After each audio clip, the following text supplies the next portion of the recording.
Day 1, the 25 days of Christmas, starting with Isaiah 7, verse 14. Behold, a virgin shall conceive and bear a son, and shall call his name Emmanuel. And now let's sing Angels We Have Heard on High. Ready? Angels we have heard on high, sweetly singing o'er the plains, and the mountains in reply, echoing their joyous strains. Gloria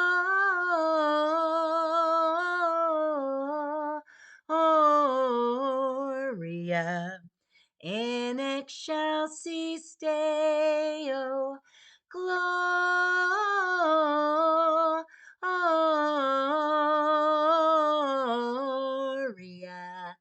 in excelsis Deo. Shepherds, why this jubilee? Why your joyous strains prolong? What the gladsome tidings be, which inspire your heavenly song? Gloria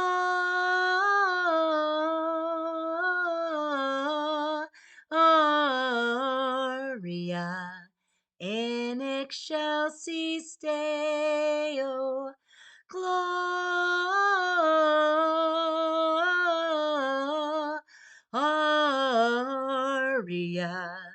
in excelsis Deo.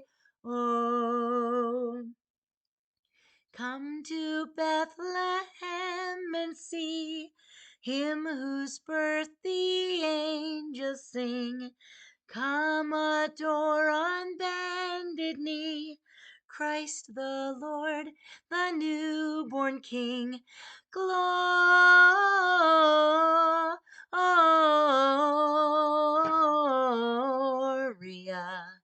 in excelsis Deo, Gloria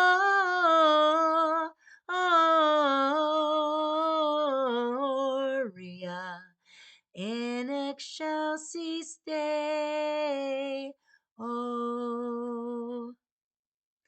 And now for our cozy Christmas story, The Gift of the Magi by O. Henry. $1.87. That was all. And 60 cents of it was in pennies. Pennies saved 1 and 2 at a time. 3 times Della counted it. $1.87. And the next day would be Christmas. There was clearly nothing to do but flop down on the shabby little couch and howl, so Della did it. When Della finished her cry, she attended to her cheeks with a powder puff. She stood by the window and looked out dully. Tomorrow would be Christmas Day, and she only had $1.87 to buy a present for Jim, her Jim.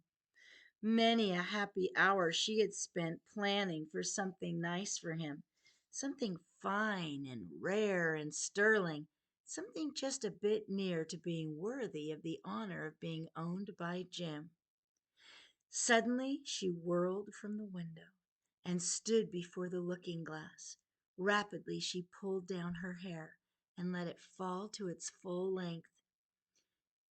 Now, there were 2 possessions of the James Dillingham Youngs in which they both took a mighty pride.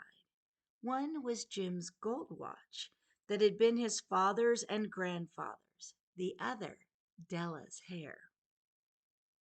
So now Della's beautiful hair fell about her, rippling and shining like a cascade of brown waters. She did it up again nervously and quickly. Once she faltered for a minute and stood still while a tear or two splashed on the worn red carpet. On went her old brown jacket, on went her old brown hat. With a whirl of skirts and with the brilliant sparkles still in her eyes, she fluttered out the door and down the stairs to the street. Where she stopped, the sign read, Mademoiselle Sofronie, hair goods of all kinds. One flight up, Della ran, collected herself, panting. Will you buy my hair? Asked Della. I buy hair, said Madame. Take your hat off. Let's have a sight of it.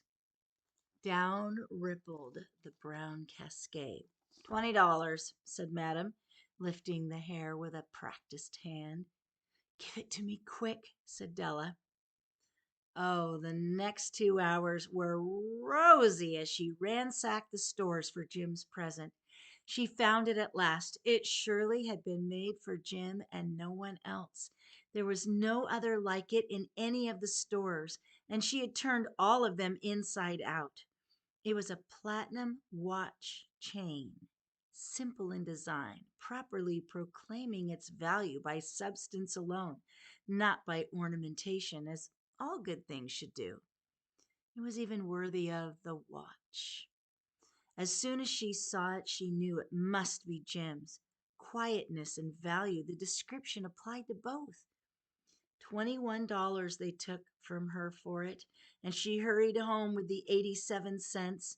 With that chain on his watch, Jim might be properly anxious about the time in any company. Grand as the watch was, he sometimes looked at it on the sly on account of the old leather strap he used in place of a chain. When Della reached home, she got out her curling irons and went to work. Oh, within 40 minutes, her head was covered with tiny, close-lying curls that made her look wonderfully like a schoolboy. She looked at her reflection in the mirror long, carefully, and critically. If Jim doesn't kill me, she said to herself, before he takes a second look at me. But what could I do with $1.87? Jim was never late. Della held the watch chain in her hand. She heard his step on the stair and she turned white for a moment. She had the habit of saying little prayers about the simplest everyday things, and now she whispered, Please, God, please make him still think I'm pretty. The door opened and he stepped in and closed it. He looked thin and very serious. Poor fellow, he was only 22, and to be burdened with a family, he needed a new overcoat, and he was without gloves. Jim's eyes were fixed on Della. There was an expression in them that she could not read. It wasn't anger, nor surprise, nor disapproval, nor horror, nor any of the sentiments she had been prepared for. He simply stared at her. Jim, darling, she cried, don't look at me that way. I had my hair cut off and sold it because I couldn't have lived through Christmas without giving you a present. It'll grow out again. You won't mind, will you? I just had to do it. My hair grows awfully fast. Say Merry Christmas, Jim, and let's be happy. You don't know what a beautiful, nice gift I got for you. You've cut off your hair, asked Jim, as if he had not arrived at that fact yet. Cut it off and sold it, said Della. Don't you like me just as well, anyhow? I'm me without my hair, aren't I? Jim looked around the room curiously. You say your hair's gone? You needn't look for it, said Della. It's sold and gone, I tell you. Be good to me. I went for you. Out of his trance, Jim seemed to quickly wake. He enfolded his Della in his arms. Jim then drew a package from his overcoat pocket and threw it upon the table. Don't make any mistake, Dell, he said. I don't think there's anything in the way of a haircut, shave, or shampoo that could make me like my girl less. But if you'll unwrap that package, you may see why you had me going for a while at first. White fingers tore at the string and paper, and then an ecstatic scream of joy, and then, alas, a quick feminine change to tears and wails, necessitating all of Jim's comforting powers. For there lay the combs.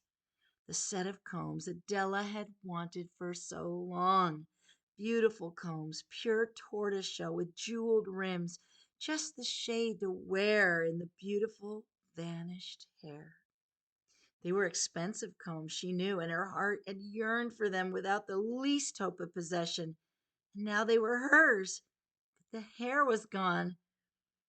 She hugged them to her and at length was able to look up with a smile and say, "My hair grows so fast, Jim."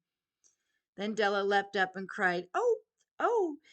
Jim had not yet seen his beautiful present. She held it out to him eagerly upon her open palm.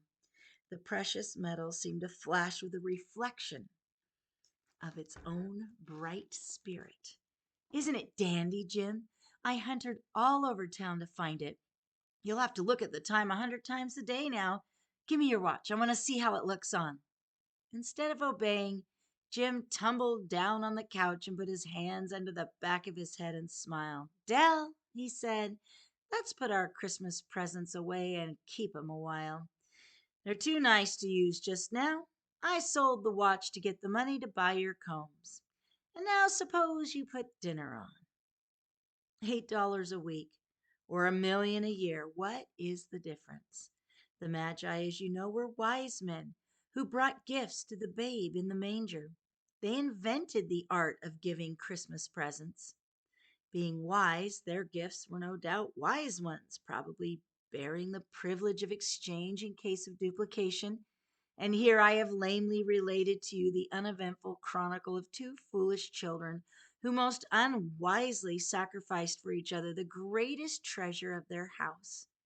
But in a last word to the wise of these days, let it be said that of all those who gave gifts, these two were the wisest.